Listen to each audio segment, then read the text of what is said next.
మరి దీని వెనకాల ఆంతర్యం ఏంటి? నరుని కష్టమును బట్టి ఐశ్వర్యవంతుడు కాదు, యెహోవా ఆశీర్వాదము ఐశ్వర్యం ఇచ్చును. ఈ మాట ఎంతమంది నమ్మగలుగుతారు?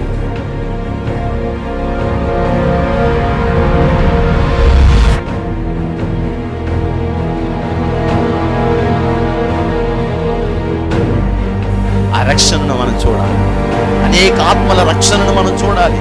దేవుని యొక్క మందిరంలో దేవుడు చేసే అద్భుత కార్యాలన్నిటినీ మన కన్నులారా మనం చూడాలి. నేడు ఈ ఇంటికి రక్షణ వచ్చింది. ఎప్పుడో మన దోషములను మనం విడిచిపెట్టుకున్నాం.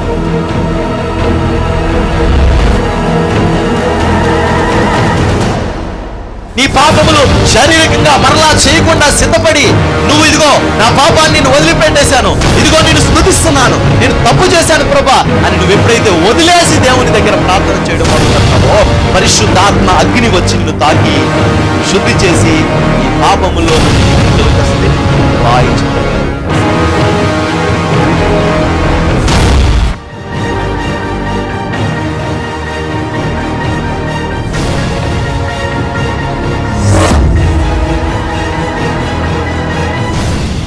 ప్రభు పేరట నా హృదయపూర్వకమైన వందనాలు తెలియచేస్తా ఉన్నాను.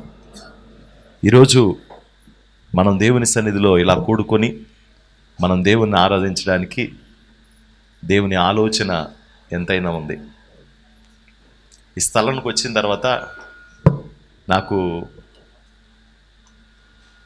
ఒక తలంపు, ఒక ఆలోచన, అదేంటంటే ఎప్పుడో ఒకసారి ఇక్కడికి వచ్చిన అనుభవం కలిగింది.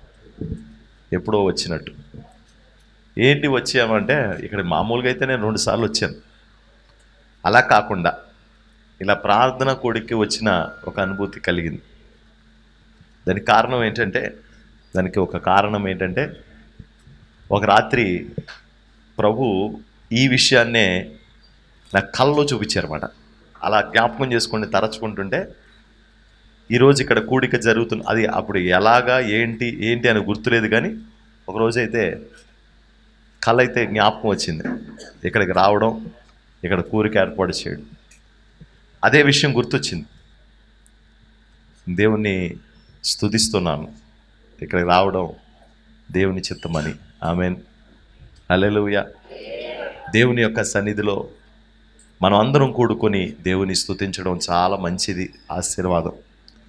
ఇక్కడ ఉన్న బిడ్డలందరికీ కూడా అది దైవ దీవెన. దేవుని వాక్యంలో నుండి కూడా కొన్ని మాటలు మనం వాక్యానుసారంగా చూద్దాం.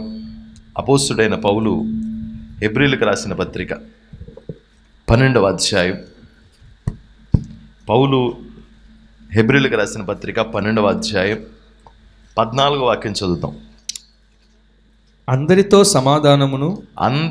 సమాధానమును పరిశుద్ధతయు కలిగి ఉండుటకు ప్రయత్నించుడి. పరిశుద్ధత లేకుండా ఎవడును ప్రభువును చూడడు.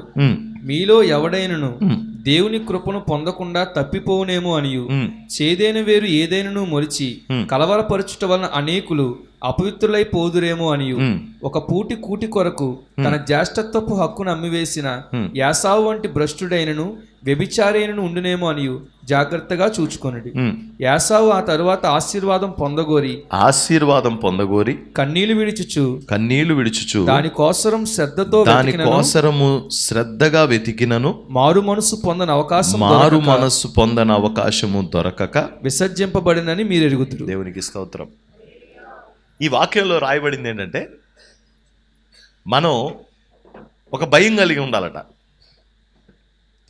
ఏంటి ఆ భయం అంటే, దేవుని కృపలో నుండి మనం కానీ దూరం అయిపోతామేమో, దేవుని కృపలో నుండి మనం తప్పిపోతామేమో.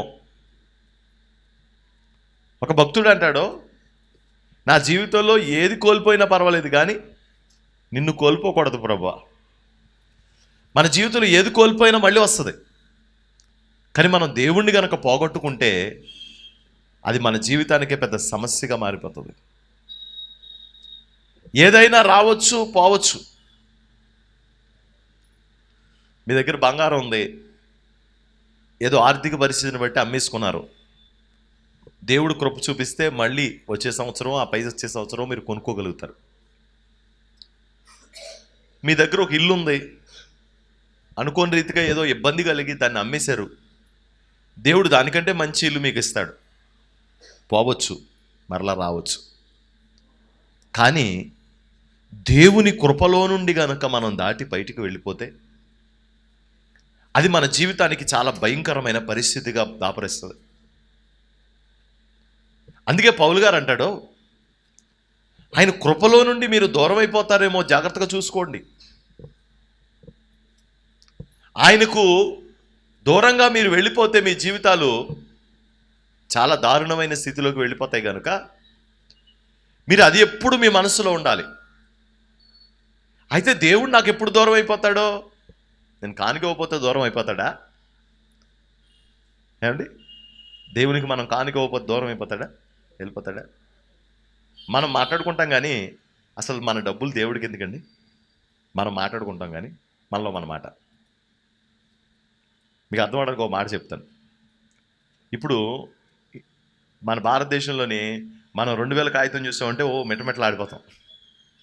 ఓ అయ్యా 2000 కాగితం 4 కాగితాలు పైన పెట్టుకున్నాం అనుకోండి, ఇంకా దారుణంగా. ఒక ఆయన మంచి ఖద్దరు బట్టలు వేసుకుంటాడు, దానిపైన ఆ రోజుల్లో 1000 రూపాయల కాగితం పెట్టేవాడు. ఒక నోటు మాత్రం అలా ఉంచుకునేవాడు అనమాట. అది ఏంటది? ఆ ఖద్దరు కాగితం నుంచి కనపడతా ఉంటుంది. అదే గొప్పతనం. మీరు అమెరికా కానీ వెళ్తున్నారనుకోండి, వెళ్తున్నప్పుడు ఇక్కడి నుంచి ఒక 10 లక్షలు పట్టుకెళ్తున్నారనుకోండి ఖర్చు పెట్టుకోవడానికి.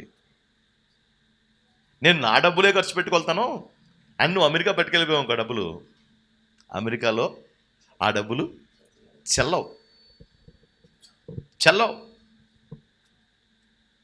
పోలే శ్రీలంకలో చెల్లుతాయంటే చెల్లవు, కువైట్లో చెల్లుతాయంటే చెల్లవు. ఇప్పుడు కువైట్లో డబ్బులు తీసుకొచ్చి ఇక్కడ మనం తీసుకెళ్ళి ఏ కూరగాయలు కొట్టి అతనికి ఇస్తే ఇలా చూసి ఇచ్చి మాకు బాధ. అక్కడ డబ్బులు ఇక్కడ డబ్బులు అక్కడే పనిచేయట్లేదు. ఈ పేపర్లు పెట్టుకొని మనం విడిచిపడిపోతూ ఉంటాం. పరలోకం తీసుకెళ్ళి, ప్రభా నా దగ్గర 100 కోట్లు ఉంది నాయన అంటాడు. ఏంట్రా 100 కోట్లు? ఏముంది 100 కోట్లు? మరి ఇక్కడికి ఏం తీసుకొచ్చావు?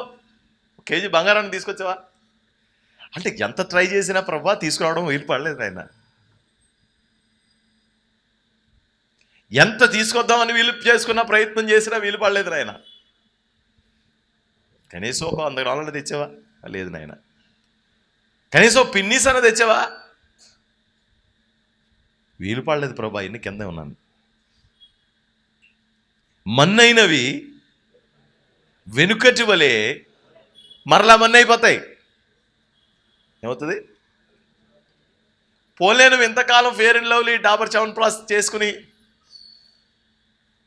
లోపలికేమో ఒకటి బయటకేమో ఒకటి వేసుకుని మొగానికి ఇన్ని రాసుకున్న నీ దేహం ఏమైనా ఉందా? లేదు. మరి ఏం తీసుకొచ్చావు నువ్వు? ప్రభా ఏమి తీసుకురావడం వీలు పడలేదు నాయన, ఏమి తీసుకురావడం వీలు పడలేదు. నీ నీతి క్రియలు రావాలి. అక్కడికి ఏం రావాలి? నీ నీతి క్రియలు రావాలి. యేసుప్రభు అంటాడు, మీరు ఇక్కడ కాదు ధనం సమకూర్చుకోవలసింది, పరలోకమందు మీ ధనం సమకూర్చుకోండి. అక్కడ దొంగ ఉండడు దోచుకెళ్ళిపోవడానికి. మీ ధనానికి చిమ్మిట కొట్టదో, పాడవో. మీ ధనం సేఫ్గా అలా క్షేమంగా ఉంటుంది. నువ్వేమైనా సంపాదించుకున్నావా పరలోకం కోసం? మీరు ఇక్కడ ఉన్న వారిలో ఎవరైనా పరలోకం కోసం ధనం సంపాదించుకున్నారా? మీకు పరలోకంలో ధనం ఏమైనా ఉందా? పరలోకంలో మీరు వెళ్ళిన తర్వాత వాడుకోవడానికి మీరు అక్కడ ఏమైనా దాచిపెట్టారా? అసలు ఏమీ దాచిపెట్టలేదండి. మాకు ఇక్కడ ఖర్చు పెట్టుకోవడానికే సరిపోవట్లేదు. పరలోకంలో దాచిపెట్టుకోవడానికి మాకేముందండి? ఏమీ లేదండి.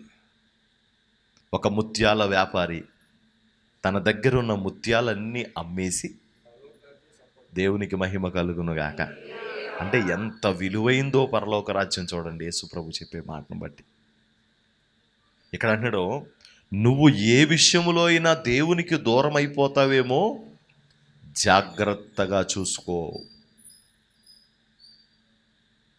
మాట వల్ల కానీ, చూపు వల్ల కానీ, ఆలోచనల వల్ల కానీ, పనుల వల్ల కానీ, పద్ధతుల వల్ల కానీ, ఎదటి వారికి మేలు చేసే విషయంలో కానీ, కీడు చేసే విషయంలో కానీ ఎక్కడైనా నువ్వు దేవుని చిత్తానికి వ్యతిరేకంగా ఒకవేళ దూరం అయిపోతున్నావేమో ఒక్కసారి చూసుకో. అది నువ్వు పరీక్షించుకో. దానికోసం నిన్ను నీవు దేవుని వాక్యం అనే అద్దం దగ్గరికి తీసుకెళ్ళి, ప్రభువా నాలో ఏదైనా లోటు ఉంటే ప్రభువా అది సరిచేసుకోవడానికి నాకు అవకాశాన్ని, వీలును కల్పించండి ప్రభువా, కృప చూపించండి అని దేవుని వాక్యం దగ్గరికి మనం వెళ్ళేవారిగా మనం ఖచ్చితంగా ఉందుముగాక. ఆమేన్, హల్లెలూయా. సౌలు దావీదును తరుముతున్నాడు. సౌలుకి దావీదుకి గొడవ ఏంటి? వాళ్ళిద్దరి మధ్యలో గొడవ ఎందుకు జరిగింది? వాళ్ళు కొట్టుకోవడానికి కారణం ఏంటి అండి? ఏమీ లేదు. దావీదు సౌలుకు మేలు చేశాడా, కీడు చేశాడా? మేలే చేశాడు, కీడు చేయలే. కానీ ఎందుకు అంత కోపం వచ్చింది అతనికి? ఎందుకు వచ్చిందండి కోపం? అది ఈర్ష్య వచ్చిందండి. కోపం ఎందుకు వచ్చిందండి? ఈర్ష్య వచ్చింది. మనకు కూడా వచ్చేస్తుంది. కోట పంచదార మనకు ముందు ఇవ్వకుండా పక్కన వాళ్ళకి ఇచ్చారనుకోండి, దీని పోకర పొడిసేయ దానికి ఇస్తున్నాడు. ముందు మొన్నసారి కూడా గమనించాను. ఒకసారి మనం ఇరిటేట్ అయిపోతూ ఉంటాం. ఎందుకంటే మనకంటే ఇదివరకు పూర్వం ఈ పైపుల దగ్గర కొట్టుకునేవారు కదా, ఆ కొట్టుకున్న వాళ్ళని చూస్తుంటే ఇందుకు వీళ్ళు కొట్టుకోవడం వల్ల ఇంకో 10 నిమిషాలు లేటుగా వెళ్ళేవారు. నిజంగా ఫోన్లు వెనక్కి లాగేసి ఒక దుర్మార్గులు ఉంటారండి. నీతి నియమాలు ఉండవండి వాళ్ళకి. వాళ్ళు ఎలా అయినా సరే వాళ్ళు తీసి మార్చేస్తారండి. ఇలా వరుసగా ఉంటాయి బిందులు. కొంతమంది తల్లులు ఉంటారు, వాళ్ళకి డేరింగ్ ఎక్కువ, ఇలా పెడతారు, మార్చేస్తారు అంతే. ఆ ఒక్క తల్లి వల్ల మొత్తం కొట్టుకు చచ్చిపోతూ ఉంటారు. ఆవిడ బిందట్టుకుని వెళ్ళిపోద్ది. చాలామంది ఏమంటారు సార్, నోరు గలవడిదే రాజ్యం అనుకుంటారు. నోరు అన్నిసార్లు పనిచేయదు. మనం అనుకుంటాం చాలా తెలివైన వాళ్ళు, మేము సిబిఐ ఆఫీసర్లు అంటాడు అని. నీ నోరు ఎక్కడ పనిచేస్తుంది? నీ నోరు ఒక దగ్గర పనిచేసింది అనుకో, వాళ్ళ తెలివితేటలు 10 చోట్ల పనిచేస్తాయి ఏమండి. నీ నోరు ఒక చోట పనిచేస్తుంది, కానీ అవతలోడు తెలివితేటలు ఏం చేస్తుంది? 10 చోట్ల పనిచేస్తాయి. కాబట్టి మనం నోరు ఉంది కదా అని చెప్పేసి మనం అనుకోకూడదు. ఒక్కోసారి మన తెలివితేటలు 10 చోట్ల పనిచేస్తాయి, అవతలోడి జ్ఞానం 100 చోట్ల పనిచేస్తుంది. ఏంటి కారణం? ఒక 10 నిమిషాలు లేట్ అవుతుంది. నేను చాలాసార్లు చూస్తాను పెట్రోల్ బంకులు కానీ, కబుక్కుని మనం వెళ్తుంటే ఆడెవడో వచ్చి జిక్కుమని వచ్చి పెడేస్తుంటాడు. ఈ మండిపోతూ ఉంటుంది. మనకు కూడా ఒక రకంగా ఇరిటేషన్ అవుతూ ఉంటుంది. నేను చాలాసార్లు నేను తమ్మాయించుకుని, తమ్ముడు కొట్టించుకో, పర్లేదండి ఎరగడించకండి అంటాడు. మనం వెళ్తూ ఉంటాం, ఆడు పక్కన చూస్తాడు. ఒక లైన్లో మనం ఉంటాం, వీడి పక్కన చూస్తాడు. మనమేమో మొదటోడికి అయ్యాక, రెండోడికి అయ్యాక, మూడోడికి అయ్యాక చూస్తూ ఉంటాం. ఈలోగా సర్రమని పక్క నుంచి వచ్చేస్తాడు, వెళ్ళి బండి ఎత్తాడు లోపలికి. మండిపోతండి. అక్కడ గొడవ అయిపోతూ ఉంటుంది. ఒకసారి నాకు కూడా ఒక్కోసారి కోపం వచ్చి ఏంటి లైన్లో నుంచోకుండా అని అందామని నోటి చివరి దాకా వచ్చి, ఎందుకులే ముందని కొట్టించుకోండి తమ్ముడు, కొట్టించుకో తమ్ముడు అని మనం బండి వెనకెడితే ఆడు అనుకుని పాసిమకుండా అయితే వెళ్ళి కొట్టించుకుంటాడు. ఒక్కొక్కడైతే ఏం చేస్తాడంటే సిగ్గేసాడికి, అలా వెళ్ళాను నన్ను కొట్టించుకోండి, మీరు కొట్టించుకోండి అంటండి. అప్పుడు ఎవరు పెడతా ఉంటుందంటే అసలు కొట్టించుకో అంటే ఒక రకం సమాధానమే లేదని. మనం కూడా బండి ఎదరికెడితే ఆడు బండికి ఎదరెడతాడు, మనం బండి ఎదరికెడితే ఆడికి బండికి. అప్పుడు మనం పెట్రోల్ ఒక నిమిషం ముందు కొట్టించుకోవచ్చు, కానీ అక్కడ ఒక వివాదం అవుతుంది. బింది నీళ్లు కొంచెం ముందు పట్టుకోవచ్చు, కానీ ఒక వివాదం అవుతుంది.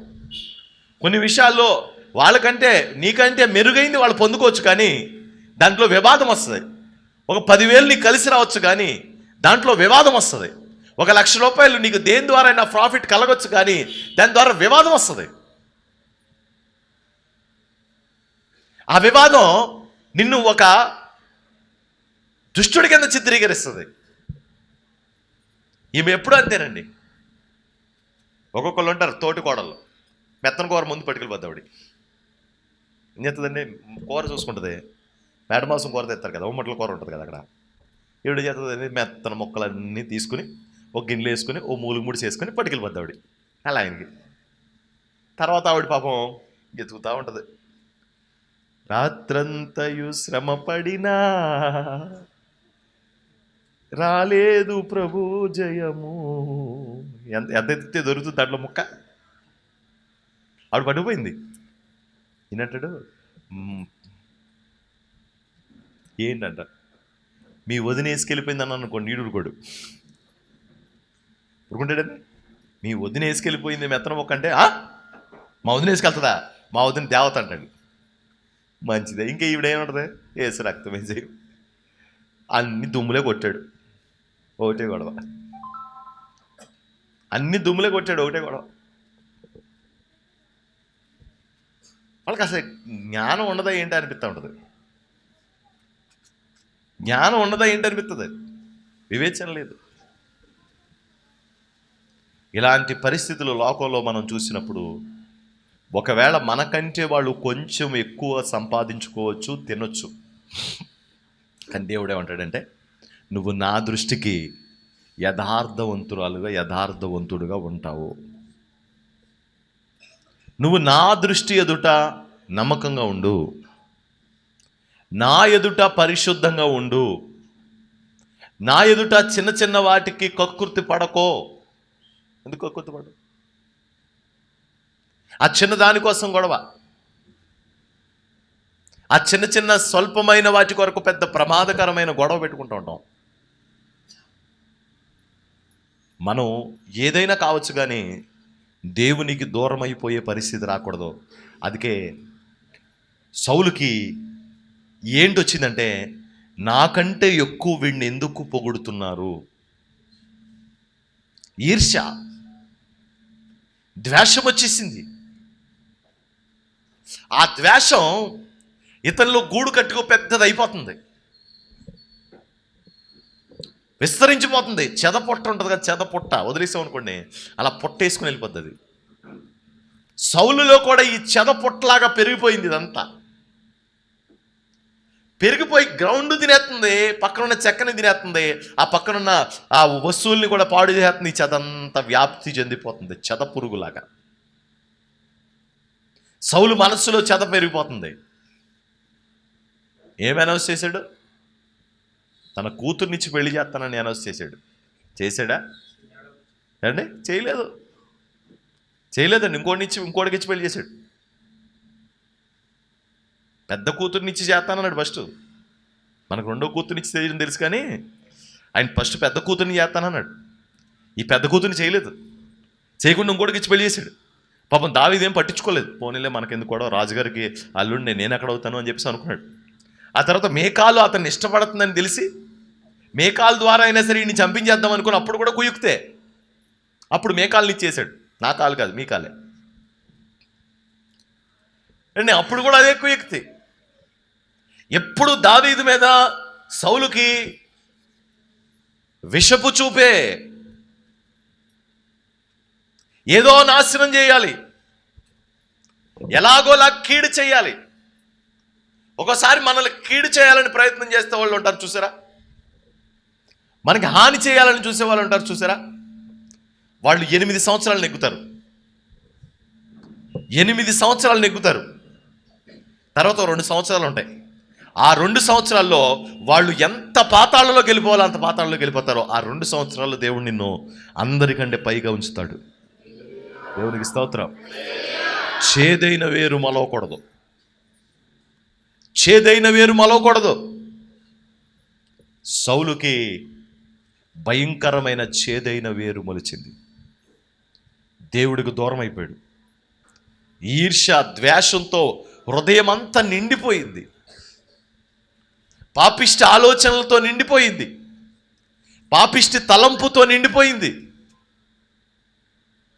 నిరంతరము తన రాజ్యం కంటే ఆయన ఆలోచించింది ఏంటంటే దావీదును ఎలాగోలాగా పడగొట్టాలి, దావీదుని ఎలాగోలాగా చెరపాలి, దావీదుని ఎలాగోలాగా చంపేయాలి, అడ్డు తొలగించుకోవాలనుకున్నాడు.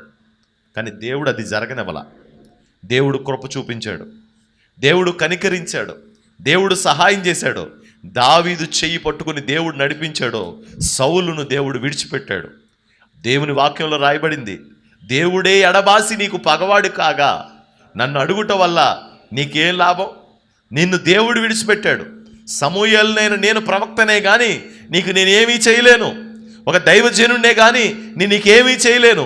ఒక గొప్ప అద్భుతమైన దేవదేవుడిని నువ్వు ఎడబాసావు, దూరం అయిపోయావు. నన్ను అడగడం వల్ల నీకు ప్రయోజనము ఏమీ లేదు. అందుకే మనం దేవునికి దూరం అవ్వకూడదు, దేవునికి దూరం అవ్వకూడదు. అమ్మింగ్ చూసుకో, అమ్మింగ్ వస్తుంది. దేవునికి దూరం అవ్వకూడదు. దేవునికి ఎట్టి పరిస్థితులను మనం దూరం వచ్చే పరిస్థితి తెచ్చుకోకూడదు. దేవునికి దగ్గరగా, దేవునికి స్తోత్రం. నినుగాక మరిదేనిని నే ప్రేమింపనీయకు, నినుగాక మరిదేనిని నే ప్రేమింపనీయకు. అందరం అందాం. నినుగాక మరిదేనిని నే ప్రేమింపనీయకు, నినుగాక మరిదేనిని నే ప్రేమింపనీయకు. నీ కృపలో, నీ దయలో, నీ మహిమా సన్నిధిలో నన్ను నిలుపుమో.